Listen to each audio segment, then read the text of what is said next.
우리 송이자매 찬양이 참 은혜로웠죠? 목사들 중에는 어떤 목사가 노래를 가장 잘하시는 줄 아시나요? 모르시죠? 송 목사. 네. 송 목사.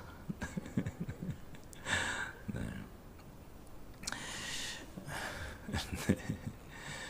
우리는 아이들이 커가면서 작년에 입던 옷이 작아져서 큰 옷을 사서 입힙니다.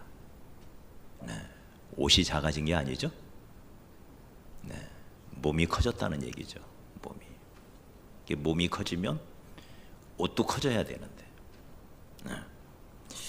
비단 아이들만 그런 건 아닌 것 같아요. 우리 어른들도 작년에 입던 옷을 올해는 못 입는 경우가 비일비재하잖아요. 그죠? 그러나 포기하지 마십시오.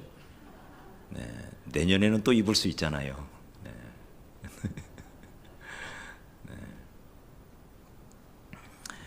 아이들이 커가면서 우리는 아파트의 평수를 늘려가고 싶어요. 할 수만 있으면. 네. 마찬가지로 우리의 신앙생활도 시간이 가면서 신앙의 집의 평수가 넓어져야 돼요. 이게 평수가 늘어가야 돼요.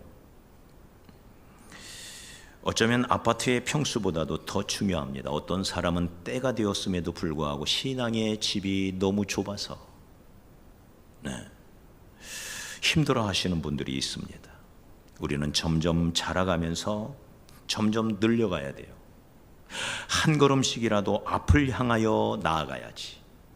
제자리에 머물러 있거나 심지어 뒤로 물러가면 안 됩니다. 우리는 뒤로 물러가 침륜에 빠질 자가 아니라 그랬어요. 머물러 있으면 안 돼요. 10년 전이나 지금이나 똑같으면 변함없는 것은 좋은데, 그죠? 그런데 발전이 없는 것은 나쁘잖아요. 발전해 가야 합니다. 머물러 있으면 안 돼요. 자, 어떻게 우리의 신앙의 집의 평수를 늘려갈 수 있을까? 오늘 이 말씀이 우리에게 그 부분에 답을 주시는 말씀이라고 믿습니다. 어떻게 우리의 신앙의 집의 평수를 늘려갈 수 있을까? 신앙의 집을 넓히기 위해서는 마땅히 치루어야 할 대가가 있습니다. 그 대가를 치러야 합니다.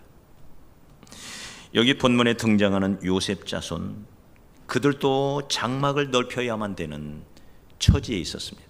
우리 땅이 너무 좁다. 우리에게 넓은 땅이 필요하다.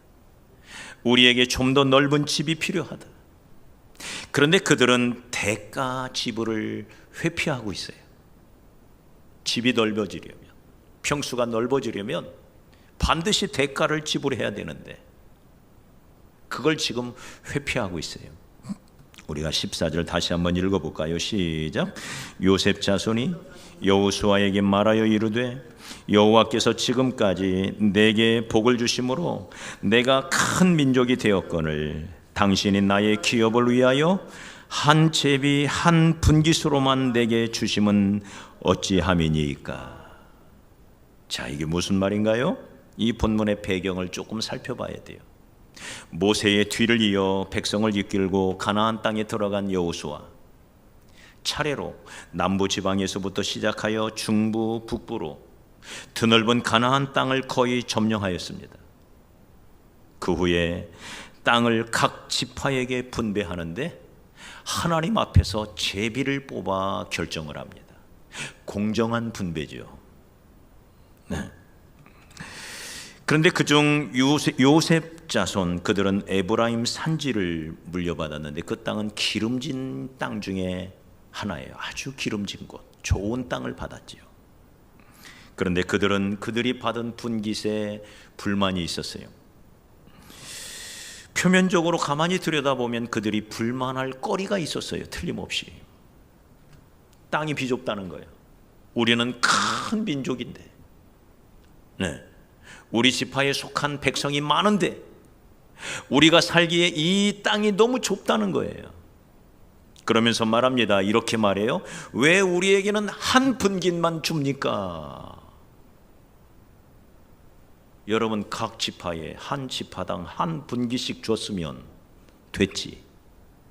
이들이 하는 말이 조금 이상하지 않아요? 왜 우리에게는 분깃 하나만 주느냐? 네, 여기에 이유가 있어요. 요셉 지파는 사실상 두 지파라고 해도 무방해요. 일찍이 야곱이 12아들을 불러 축복을 할 때 요셉을 부릅니다. 그리고는 요셉의 두 아들 에브라임과 므낫세를 앞에 놓고 요셉에게 말합니다. 이 두 아들은 내 것이다. 내 것이다. 이 두 아들이 각각 한 지파를 구성하리라 그 말이에요. 내 것이다. 그래서 실제로 요셉 지파는 그 후에 에브라임 지파, 므낫세 지파 이렇게 부르는 것도 사실이에요. 그러니 두 개를 달라는 거예요. 네. 그렇지만 이 불만의 이유가 사실은 별로 타당하지를 못해요. 자, 결코 작은 것이 아니었기 때문에 그래요. 왜냐하면 두 지파를 합해도 5만 9천 명이에요. 그러면 당시 7만 6천 명의 유다, 6만 4,400명의 단지파, 6만 4,300의 이사갈 지파보다도 두 지파를 합했는데도 작아요. 그들보다 더 많은 백성을 거느린 세 지파가 그 위에 있었다 그 말이에요. 그들은 아무 말도 안 하는데 왜 우리의 땅은 너무 좁다라고 불만하고 있다 이 말이죠. 왜 우리 땅은 너무 좁냐 이렇게 지금 불만하고 있는 것입니다. 더욱이 여기 17절에 보면 그들 스스로가 말합니다. 우리는 큰 백성이 되었다. 네, 너희는 큰 민족이요 큰 권능을 가지고 있다. 그러니 그들의 요청은 타당하지를 못해요. 너희들이 가진 그 힘으로 가서 싸워라. 가서 스스로 쟁취해라. 지금 그렇게 이야기하고 있는 거거든요. 그런데 저들은 스스로 나가서 쟁취하려 하지 아니하고 저들의 지도자 여호수아만을 바라보고 있어요. 마치 옷이 작은 아이가 옷 사달라고 징징대는 아이처럼, 엄마에게 징징대는 아이처럼 여호수아 앞에 징징대는 이 요셉 지파. 일찍이 저 유다 지파의 갈렙하고는 정반대죠. 그들은 말합니다. 저 산지를, 헤브론 산지를 우리에게 달라. 내 나이 85세지만 그날에 하나님이 우리에게 약속하신 것처럼 저 산지를 우리에게 주신다면 우리가 가서 능히 취하리라 라고 고백하며 도전에 나아가던 유다 지파와는 정반대로 저들은 여호수아만 바라보고 있는 거예요. 우리에게 좀 더 주면 안 돼요? 좀 더 주세요, 좀 더 주세요 그러고 있는 거예요. 우리는 여기 요셉 지파처럼 마땅히 지불해야 할 대가를 회피하는 경향, 우리 안에도 이런 요셉 지파의 경향이 숨어 있다는 거예요. 얼마든지 할 수 있음에도 불구하고, 아니 내 힘으로 해야 됨에도 불구하고 자꾸 의지만 하려고 하는 거예요. 의존적 신앙, 여기서 벗어나야 돼요. 먼저 한 가지 알아야 할 것은 이런 터전의 확장을 바라는 것 자체가 나쁜 것은 아니에요. 네, 이걸 나무라고 있지는 않아요. 요셉 자손이 더 넓은 땅을 요구했을 때 지금 여호수아가 나무라고 있나요? 아닙니다. 오히려 말합니다. 맞다, 너희는 큰 민족이니 너희에게 더 넓은 땅이 필요한 거 나도 안다. 합당하다는 거예요. 넓은 땅을 요구하는 거 합당하다는 거예요. 그런데 문제는 그 넓은 땅을 어떻게 확보해 가느냐 그 문제죠. 네. 야고보와 요한이 자기 어머니를 대동하여 예수님 앞에 나와 소위 로비 공작을 펼칩니다. 주님, 당신의 나라가 임하여서 당신이 왕이 되었을 때 내 아들 중 한 명은 우편에, 한 명은 좌편에 앉게 해주세요. 한 사람은 좌의정에, 한 사람은 우의정에 올려주세요. 그 말이에요. 지금 인사청탁을 하고 있는 거죠. 엄마를 대동해서. 네. 이 말을 듣고 나머지 열 제자가 다 화를 냈다 그랬어요. 분을 발했다 그랬어요. 내 자리인데, 그거 내 자리인데. 네. 저놈들이 지금 엄마를 대동하여 반칙하고 있다고. 네. 다 자리 욕심이 있는 거예요. 자리 욕심. 제자들은 모일 때마다 가끔씩 그들은 누가 크냐라고 논쟁을 벌이기도 했어요. 누가 크냐? 이 말은 나도 큰 사람 되고 싶다, 그 말이에요. 그런데 그때마다 우리 주님은 저들을 나무라지 않았어요. 너희가 욕심이 많구나, 이렇게 하지 않았어요. 오히려 그들에게 어떻게 하면 크게 될 수 있는지, 진정으로 크게 되는 법을 가르쳐줘요. 하나님은 우리가 크게 되기를 원하십니다. 높은 자리에 오르기를 원하세요. 어떻게 높아지느냐, 어떻게 크게 되느냐. 크게 되려면 너희가 낮아져라. 높이 올라가고 싶으냐? 그러면 낮아져서 종처럼 섬겨라. 너희가 으뜸이 되려고 하느냐? 그러면 낮아져서 섬기는 자가 되라고 주님은 우리에게 말씀하십니다. 사랑하는 여러분, 우리는 주님 앞에서 크게 되기를 소원해야 합니다.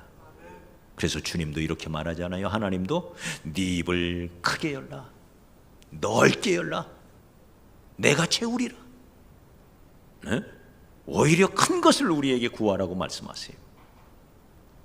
네가 발로 밟는 땅은 모두 네 것이 될 것이니 부지런히 발로 밟고 가라. 밟는 대로 다 너희에게 줄 것이다. 너는 내게 부르짖으라. 내가 네게 응답하겠고 네가 알지 못하는 크고 비밀한 일을 너에게 보여줄 것이니 내게 부르짖으라는 거예요.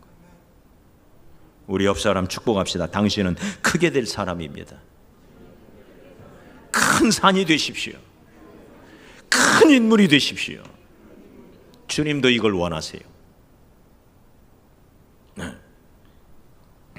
그러므로 믿는 자는 언제나 더 큰 비전을 품고 더 큰 삶의 지경을 원하고 더 강한 믿음을 갖기를 소원하고 더 건강해지기를 원하고 더 깊은 사랑 가운데 아름다운 인격을 갖는 걸 날마다 소원하는,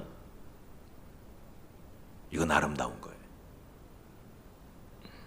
이런 마음을 갖는 것은 선한 것입니다. 주님도 그것을 원하세요. 문제는 그것을 공짜로 얻으려고 하는 거예요. 희생 없이 얻으려고 하는 마음. 네? 세상에 공짜가 어디 있어요? 네. 여기 지금 요셉 지파가 그런 거예요. 씨를 뿌리지 않고 거두려고 하는 거예요. 자꾸 지도자만 의지하고 있는 거예요. 의존적인 신앙이 돼가지고. 네.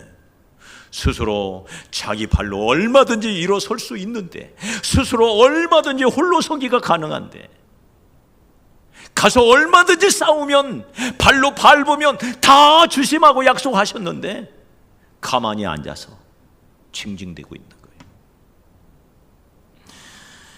도둑의 마음이라는 글이 있습니다. 영생을 원하면서 믿기를 거절하고, 축복을 원하면서 기도에 게으르고, 승리를 원하면서 싸우려 하지 않고, 수확을 원하면서 씨 뿌리지 아니하고, 면류관을 원하면서 땀 흘리려 하지 않고, 기쁨을 원하면서 눈물은 거절하고, 영광을 원하면서 희생을 회피하고, 칭찬을 원하면서 수고를 하지 않으니 내가 너를 정죄하여도 너는 나를 비난하지 말아라.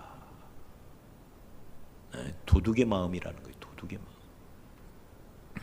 싸우려 하지 않으면서 승리를 꿈꾸는 거, 씨를 뿌리지 않고 풍성한 가을을 기다리는 거, 이 도둑의 마음이라는 거예요. 말씀을 들으려 하지 대접받지 대접하지 않고 대접만 받으려 하고 섬기지 않고 높아지려고 하는, 다 도둑의 마음이라는 거예요. 우리 옆 사람에게 한번 물어봐요. 당신은 도둑놈 아니죠? 좀 기분이 나쁘네, 도둑놈이라고 하니까. 한 번 더 할까요? 당신은 도둑년 아니죠? 좀 낫네요. 이 도둑의 마음, 영락없이 도둑의 마음이에요. 이게, 네? 대가를 지불하지 않고 성장할 수 있다? 대가를 지불하지 않고 평수를 늘릴 수 있다? 그런 건 없는 거예요. 그런데 우리 인간의 마음속에 이 도둑의 마음이 깊이 자리 잡고 있어요. 감사와 기도와 섬김과 헌신의 도전, 무엇보다도 믿음의 도전, 순종의 도전이 있어야 하는데, 주의 말씀을 알고도 순종하기를 회피하고 뒤로 미루어요. 그러면서도 복은 받고 싶어요. 우리 그러지 않나요? 다 그런 마음 있잖아요. 네. 사람들이 왜 도전하려 하지 않을까요? 첫째는 핑계입니다. 핑계. 여기 16절에 보면, 우리 다시 한번 읽어봐요. 16절 시작. 요셉 자손이 이르되 그 산지는 우리에게 넉넉하지도 못하고 골짜기 땅에 거주하는 모든 가나안 족속에게는 베스안과 그 마을들에 거주하는 자이든지 이스라엘 골짜기에 거주하는 자이든지 다 철병거가 있나이다. 뭐예요? 적들이 많고 적들이 너무 강하다는 거예요. 거기에 비하여 우리는 너무 약하다는 거예요. 이런 우리에게 저 삼림을 개척하라고요? 저 장대한 가나안 사람 철병거를 가진 그들과 싸우라고요? 이유가 많아요. 여러분, 하지 못할 이유가 너무 많고 핑계가 너무 많아요. 이래서 어렵고 저래서 어렵고 이래서 못하고 저래서 못하고. 하지 못하는 이유가 100가지, 1000가지, 10,000가지가 넘어요. 끊임없이 핑계를 대는 거예요. 그리고 이런 핑계는 남 탓, 환경 탓으로 자꾸 분출이 됩니다. 아담이 타락한 이래로 자꾸만 남 탓을 하고 환경 탓을 하는 것은 온 인류의 본성이 된 것 같아요. 네. 저 여자 때문이고, 저 인간 때문이고, 저놈 때문이고, 저 뱀 때문이고, 자꾸 핑계를 대는 거예요. 핑계. 그러면서 번데기처럼 움츠러만 있습니다. 한숨만 쉬고 앉아 있어요. 남 탓하는 거예요. 자꾸 환경 탓하는 거예요. 이래서 안 되고 저래서 안 되고. 그러면서 자꾸 의존적이 됩니다. 이 요셉 자손은 그들의 지도자 여호수아만을 바라보고 그 여호수아가 좀 더 잘해주기만을 원하는 거예요. 그런데 그런 심리는 조금 이해는 돼요. 왜요? 이 요셉 지파의 족장이 누굴까요? 그게 여호수아예요. 같은 지파예요. 자기 지파의 족장이었어요. 여호수아가. 지금은 온 이스라엘의 지도자가 되어 있지만 본래는 그들의 족장이었어요. 지파장이었단 말이에요. 네. 그러니 팔이 안으로 굽는다고 우리한테 조금만 더 주면 안 돼요? 인간적으로 좀 이해가 되죠, 그죠? 네. 그런데 여호수아는 단호합니다.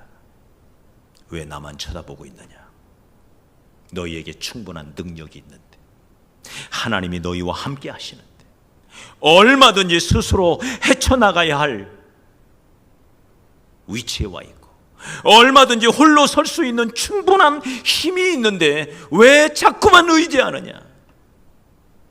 다 컸는데도 엄마 젖만 빨아먹으려고 하는 사람들처럼 자꾸 의존만 하는 거예요. 의존. 자, 이런 요셉 자손에게 여호수아는 대가 지불을 요구합니다. 어떻게 하나요? 여기 15절 너무 중요한 말씀이죠. 15절 다시 한번 읽어요. 시작. 여호수아가 그들에게 이르되 네가 큰 민족이 되므로 에브라임 산지가 네게 너무 좁을진대 브리스 족속과 르바임 족속의 땅 삼림에 올라가서 어떻게 하라? 스스로 개척하라. 네 힘으로 네 능력으로 충분하다. 그러니 너희 손에 삽을 들고 괭이를 들고 올라가 나무를 베어나고 땅을 파고 개척해라. 너희들은 얼마든지 할 수 있다. 그러면 그곳이 옥토가 될 것이다. 그러니 스스로 개척해라.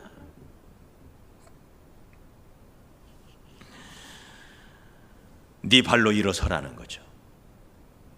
얼마든지 할 수 있다는 거예요. 네 발로 일어서라는 거예요. 너 스스로 개척하라는 거예요. 그리고 나가 그들과 싸우라는 거예요. 네. 가나안 족속은 강한 거 사실입니다. 가나안 족속을 무시해서는 안 돼요. 요셉 자손이 점령해야 했던 이 삼림, 그들 중에 르바임 족속이 살고 있었다 그래요. 이 르바임, 이들은 창세기 14장에 보면 이 르바임 족속이 소위 아르바 족속이에요. 아르바 족속. 창세기 14장 5절에 보면. 네. 그리고 이 르바임 족속, 이 르바임, 이 아르바 족속, 아르바는 누구냐? 아낙의 아버지다 그랬어요. 아낙의 아버지다. 네. 골리앗과 같이 기골이 창대한 그 아낙의 자손 중에 골리앗이 있죠. 골리앗. 네. 그리고 그들은 철병거를 가지고 있었어요. 고대 세계의 이 철병거는 매우 강력한, 오늘날 탱크 부대와 같은 아주 강력한 무기예요. 그들은 아르바 족속이었고 그들에게는 철병거를 가지고 있었고 강합니다. 그러나 여호수아는 말합니다. 그들을 두려워하지 말고 가서 싸우고 가서 개척하고. 왜? 충분한 힘이 있다는 거예요. 충분한 힘. 이미 하나님이 우리에게 주신 충분한 힘이 있다는 거예요. 5만 9천 명이나 되는 병사가 있다. 그 많은 병사들을 거느리고 올라가라는 거죠. 뿐만 아니라 여호수아를 통한 하나님의 약속이 있었어요. 그 약속이 뭔가요? 우리 18절 오늘의 암송이기도 하죠. 18절 다시 한번 읽어요. 시작. 그 산지도 네 것이 되리니 비록 삼림이라도 네가 개척하라. 그 끝까지 네 것이 되리라. 가나안 족속이 비록 철병거를 가졌고 강할지라도 네가 능히 그를 쫓아내리라. 비록 삼림이라도 개척하라. 그 끝까지 네 것이 될 거고 그들이 강할지라도 네가 그를 능히 쫓아내리라. 도전하라는 거예요. 도전. 사랑하는 여러분, 오늘날 우리에게도 동일한 대가를 지불합니다. 많은 사람들이 팬데믹으로 아우성입니다. 못 살겠다. 어려운 거 사실이에요. 철병거를 거느린 르바임 족속 앞에 선 요셉처럼 우리 앞에는 팬데믹이라고 하는 거인이 서 있어요. 그러나 한숨 쉬고 두려워해야 할 이유는 없어요. 도전해야 돼요. 그리고 이 도전에는 일부 위험이 따를 수도 있어요. 대가를 지불하는 거 쉬운 것은 아니에요. 그래도 해야 돼요.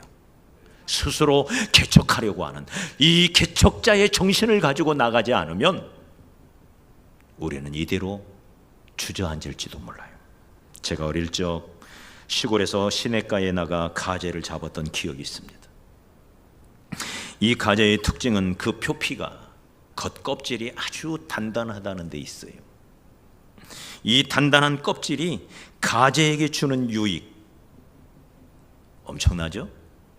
단단하기 때문에 그 단단한 엄지발로 먹이를 잡아먹을 수도 있고, 또 하나는 동작이 느린 이 가재에게는 이 단단한 껍질이 천연 보호 장비가 돼요. 네. 그래서 메기의 밥이 되는 것, 장어의 밥이 되는 것으로부터 스스로를 지킬 수가 있어요. 딱딱한 표피가. 그런데 이 가재가 그 단단한 표피를 스스로 벗어던질 때가 있습니다. 가재를 잡다 보면 소위 물렁가재가 있어요. 물렁물렁한 가재, 딱딱해야 할 가재가요, 아주 흐물흐물한 가재가 되는 경우가 있어요. 왜 그러죠? 표피를 벗어 던졌기 때문에 그래요. 왜요? 이제는 작아서, 그 표피가 작아서 더 이상 성장을 방해한단 말이에요. 그래서 그것을 벗어 던져야 좀 더 큰 옷을 입을 수가 있어요. 그래서 클 때마다 벗어 던지고 또 벗어 던지고 또 벗어 던지고, 그 벗어 던지는 그 도전 앞에 조금씩 조금씩 자라가는 거예요. 성장을 위해서, 더 넓은 집을 얻기 위하여, 더 넓은 장막, 더 넓은 터전을 얻기 위하여 치루어야 할 값비싼 대가, 이 대가를 만약에 가재가 지불하지 않는다면 가재는 더 이상 클 수가 없어요. 얼마 안가 죽고 말 것입니다. 여러분, 우리에게도 도전이 필요합니다. 모험이 필요합니다. 개척 정신이 필요합니다. 자유는 싸워서 쟁취하는 거예요. 심지어 주님은 뭐라고 말하냐면 천국은 침노하는 자의 것이라 그랬어요. 도전하는 자에게 천국이 주어진다는 거예요. 가만히 앉아있는 자에게 천국이 저절로 주어지는 것이 아닙니다. 씨를 뿌려야 됩니다. 개척 정신은 미래를 위하여 씨를 뿌리는, 씨 뿌리는 정신이에요.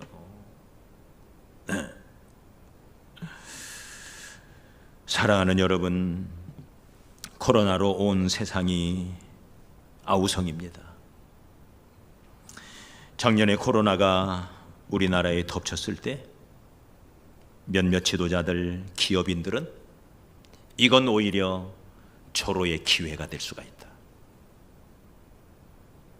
그렇게 말하는 학자들이 있었어요. 선진국으로 격상되고 메이드 인 코리아를 온 세상에 알릴 수 있고 우리들의 국격을 끌어올릴 수 있는 절호의 기회가 될 수가 있다. 이 세계적인 이 위기가 오히려 우리에게는 기회가 될 수 있다고 외치는 학자들이 있었습니다.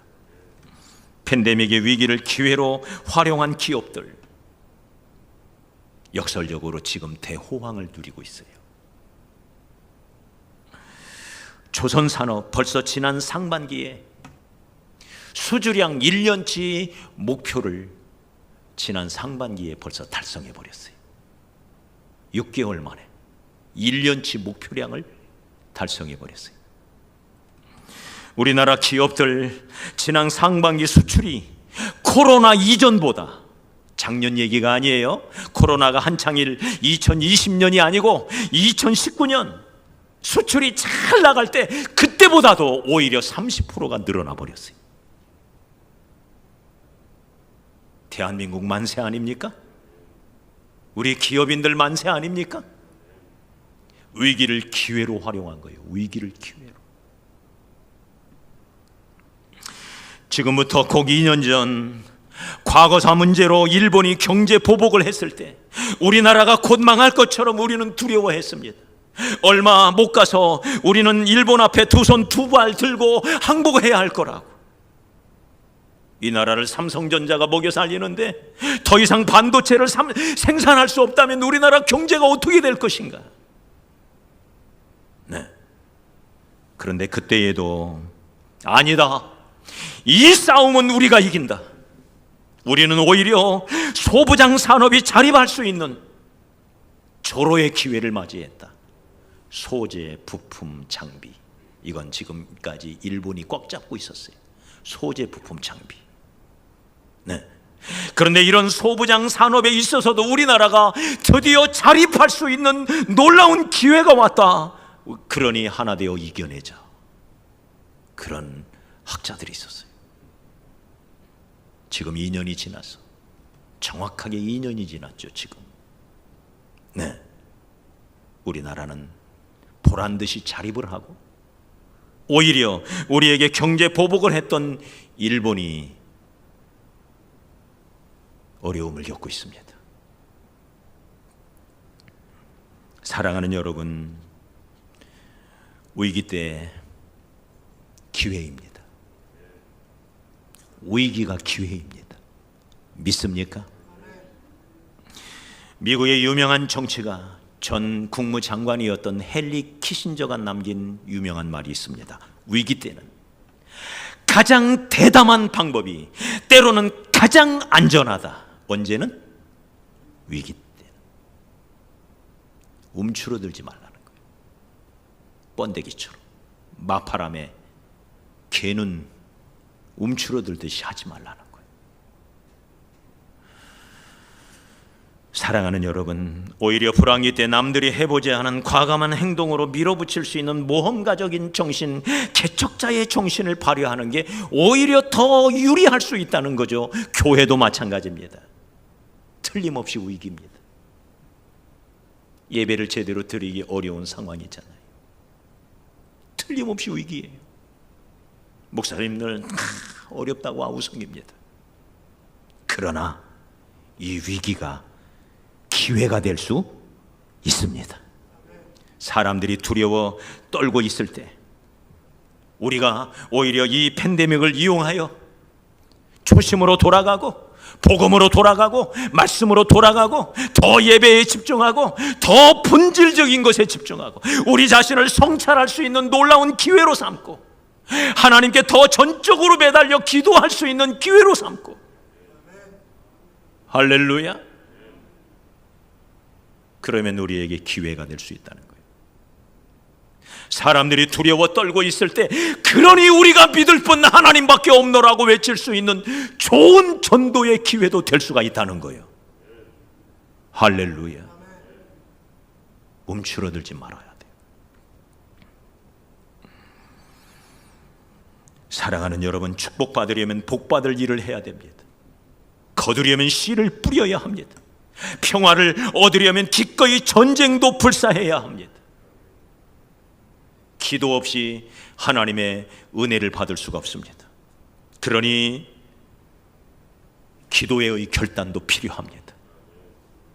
새벽을 깨워야 새벽에 도우시는 하나님을 만날 수 있지.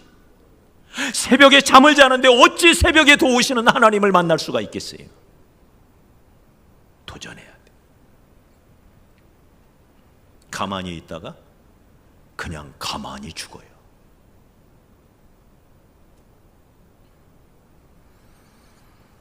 그 끝까지 네 것이 되리라. 그러니 삼림으로 올라가라. 저 적진 속으로 뛰어 들어가라. 그 말이에요. 뛰어 들어가라. 그 끝까지 네 것이 되리라.